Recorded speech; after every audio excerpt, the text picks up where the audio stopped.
ಹರೇ ಕೃಷ್ಣ ಎಲ್ಲರಿಗೂ. ಎಲ್ಲರೂ ಹೆಂಗದಿರಿ? ನಾನಂತೂ ಚಂದತೀನಿ ನೋಡ್ರಿ, ನೀವು ಚಂದತೀರಿ ಅನ್ಕೋತೀನಿ.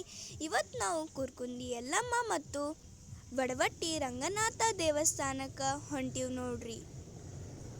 ನಾವು ಲಘು ಹೋಗ್ಬೇಕಾಗಿತ್ತು ನೋಡ್ರಿಪ್ಪ, ಆದ್ರೆ ಆಟೋ ಅಂತೂ ಲೇಟ್ ಮಾಡಿ ಬಂತು, ಅದಕ್ಕೆ ನಾವು ತಡವಾಗಿ ಹೋದ್ವಿ ರೀ.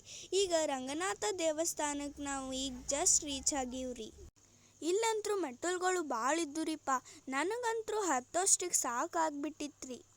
ಹೆಂಗೋ ಮಾಡಿ ನಾವು ಗರ್ಭಗುಡಿಗೆ ಬಂದ್ವಿ ರೀ. ಇಲ್ಲಂತೂ ವ್ಯೂ ಎಷ್ಟು ಚಂದ ಇತ್ರಿಯಪ್ಪ ಅಂದ್ರೆ ನನಗಂತೂ ಭಾಳ ಇಷ್ಟ ಐತ್ರಿ. ಹಂಗೂ ನಾವು ಫೋಟೋನು ತಕ್ಕೊಂಡ್ವಿ ರೀ. ಇಲ್ಲಿ ನೋಡ್ರಿಪ್ಪ, ನಮ್ಮ ಚಿಕ್ಕಮ್ಮ ಮತ್ತು ನಮ್ಮಮ್ಮ ಲಕ್ಷ್ಮೀ ದೇವಿಗೆ ಉಡಿ ತುಂಬಾಕತ್ತಿದ್ರಿ. ಇಲ್ಲಿರುವ ರಂಗನಾಥ ಸ್ವಾಮಿ ದರ್ಶನ ಮಾಡಿದ್ರೆ ತಿರುಪತಿಯಲ್ಲಿರುವ ರಂಗನಾಥ ಸ್ವಾಮಿ ದರ್ಶನ ಮಾಡಿದಷ್ಟೇ ಪುಣ್ಯ ಸಿಗ್ತದೆ ನೋಡ್ರಿ. ನೀವು ಒಂದ್ಸತ ಬಂದು ದರ್ಶನ ಮಾಡ್ಕೋರಿ. ಇಲ್ಲಿ ನಾವು ಸ್ವಲ್ಪ ಹೊತ್ತು ಕೂತ ಮತ್ತು ನಾವು ನೆಕ್ಸ್ಟ್ ಗುಡಿಗೆ ಹೋಗ್ಲಿಕ್ಕೆ ಹೊರಟ್ವಿ ರೀ. ಅಲ್ಲಿಂದ ನಾವು ನಮ್ಮ ರಿಲೇಟಿವ್ಸ್ ಮನೆಗೆ ಹೋದ್ವಿ ರೀ. ಈಗಂತೂ ಬ್ಯಾಸ್ಗಿಗಾಲ ನೋಡ್ರಿಪ್ಪ, ಅವರು ನಮಗೆ ನೀರು ಕೊಡ್ರಿ, ಬ್ಯಾಸ್ಗಿಗಾಲದಂತ ನೀರು ಕೊಟ್ರಿ.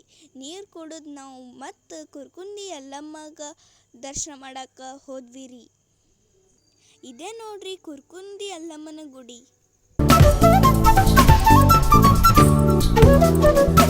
ಈಗ ಗುಡಿ ಒಳಗೆ ಬಂದು ಕೂತೀವಿ ನೋಡ್ರಿ. ನಮ್ಮ ಅಮ್ಮ ಮತ್ತು ನಮ್ಮ ಚಿಕ್ಕು ಯಲ್ಲಮ್ಮನಿಗೆ ಉಡಿ ತುಂಬಬೇಕಂತ ತಯಾರಿ ಮಾಡ್ಕೊಳಕತ್ತಿದ್ದರಿ.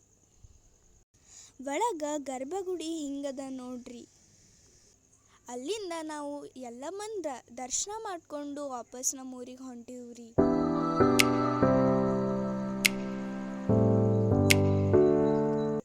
ಸೊ ಫೈನಲಿ ನಾವು ನಮ್ಮ ಮನೆಗೆ ರೀಚ್ ಆದ್ವಿ ರೀ. ಇದಾಗಿತ್ತು ಇವತ್ತಿನ mini blog. Thank you for watching. Bye.